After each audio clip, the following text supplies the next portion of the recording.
Dramatic developments unfolding, and let's begin with some important new developments in the attacks on U.S. facilities in both Cairo, Egypt, and Benghazi, Libya. U.S. sources now tell CNN the attack in Benghazi was actually planned in advance, and the perpetrators used a protest outside the U.S. consulate in Benghazi there simply as a diversion. 4 Americans died, including the United States ambassador to Libya, Chris Stevens. Our foreign affairs correspondent Jill Doherty has been working her sources to get a better idea on exactly what happened. Our senior international correspondent Nick Robertson is monitoring the search for who's responsible, and our Pentagon correspondent Chris Lawrence is keeping tabs on the U.S. military's response to what's going on as well. Let's go to Jill first. She's watching what's going on. Jill, what's the latest over at the State Department beyond the heartbreak of a top U.S. diplomat, 3 others killed? Right, Wolf. Well, just in a few minutes, we are expecting an update, a briefing on the background by senior officials here at the State Department. But for now, this is what we know based on the conversations and what we are hearing from U.S. officials. Tuesday night at the U.S. consulate in Benghazi, a complex and highly dangerous situation. Outside, an anti-American protest. Then, a group of heavily armed militants, approximately 24 of them, launched an attack firing rocket-propelled grenades. The attack in Libya appears to be a very coordinated military-style attack. This was not a demonstration gone bad. This was a clear, targeted, planned event. According to senior U.S. officials, that ignited a fire inside the consulate. American and Libyan security personnel, officials say, were forced to fight on 2 fronts. The attackers on the outside, the fire inside. Diplomatic sources are beginning to piece together what happened next. Officials tell CNN Ambassador Chris Stevens in Benghazi on a short visit from the capital, Tripoli, along with Sean Smith, a 10-year veteran of the State Department in Libya on temporary assignment, took refuge in a safe room along with a lead security officer. But the room became filled with smoke.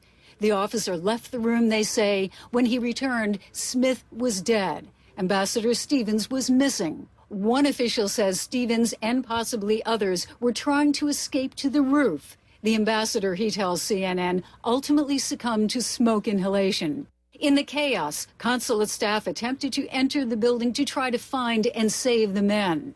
Secretary of State Hillary Clinton praised the Libyans who, she said, helped fight off the attackers and carried Ambassador Stevens' body to the hospital. This was an attack by a small and savage group, not the people or government of Libya.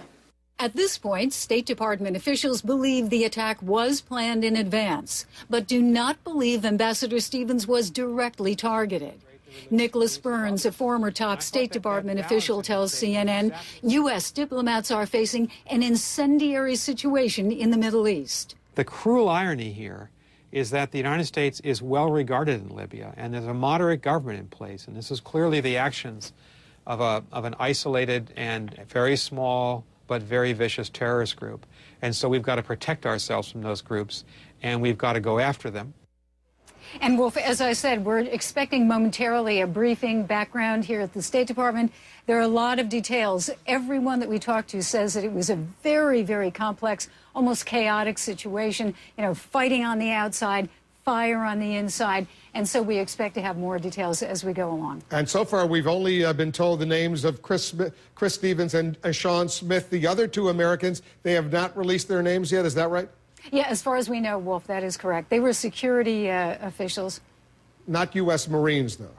No, we understand were not Marines. They were security personnel. All right, let us know what happens at this background briefing you're about to get, and you'll update our viewers. Stand by for that. Jill Doherty, let's go to Nick Robertson now in London for more on who may have been behind these attacks. Nick has spent a lot of time in Libya, as all of our reporters, as all of our viewers know. Nick, as you heard, initial reports indicated a mob got out of control, but now it's looking more like a pretty sophisticated assassination plot that was in the works for a long time. What are you hearing? Well, we still can't say with certain knowledge precisely who was responsible. We do know that last year the head of al-Qaeda, Ayman al-Zawahiri, sent a top Libyan jihadist trusted lieutenant from Afghanistan to Libya to set up an al-Qaeda camp. We know from Libyan government officials whom I met with in June there that they've been monitoring those camps, but they don't have the power, they don't have the security structure to close those camps down. When the consulate was targeted and attacked on June 5th this year, the group left behind flyers saying that this was a revenge attack, the United States drone attack in the Afghan-Pakistan border region, killing al-Qaeda's number 2 at the time, a Libyan, Abu Yahya al-Libi.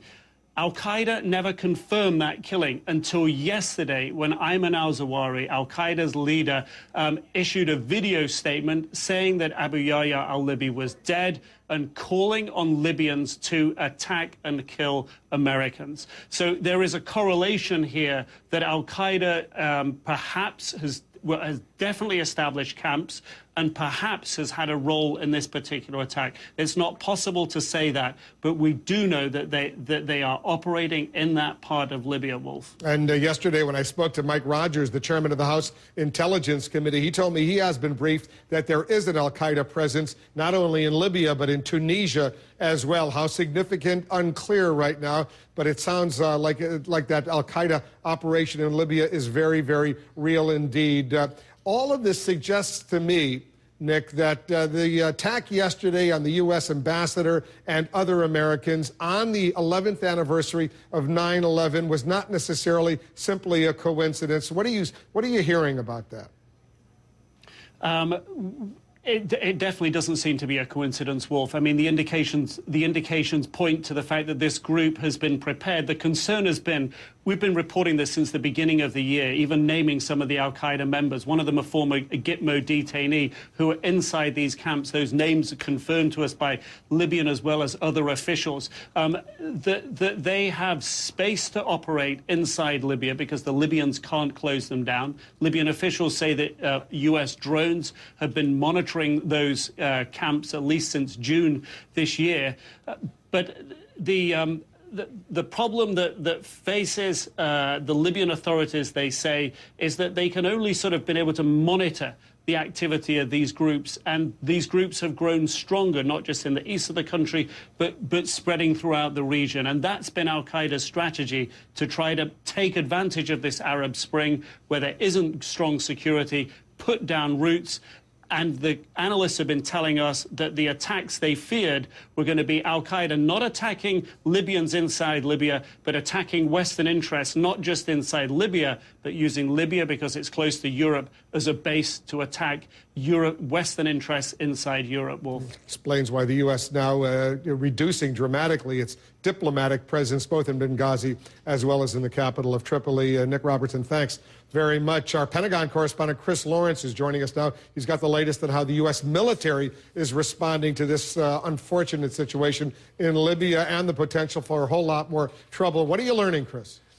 Well, we can now confirm that U.S. Marine Quick Reaction Force has landed in Libya, and they are now on the ground in Tripoli.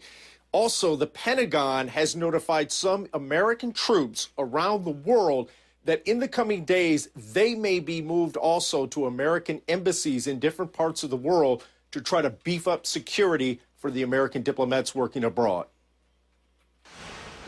The U.S. has sent a fast reaction force of 50 Marines to Libya to, quote, help with security and possible evacuations if needed. Insurgents attacked this same U.S. mission in Benghazi back in June. And now a former U.S. counterterrorism official says new countermeasures will have to be put in place.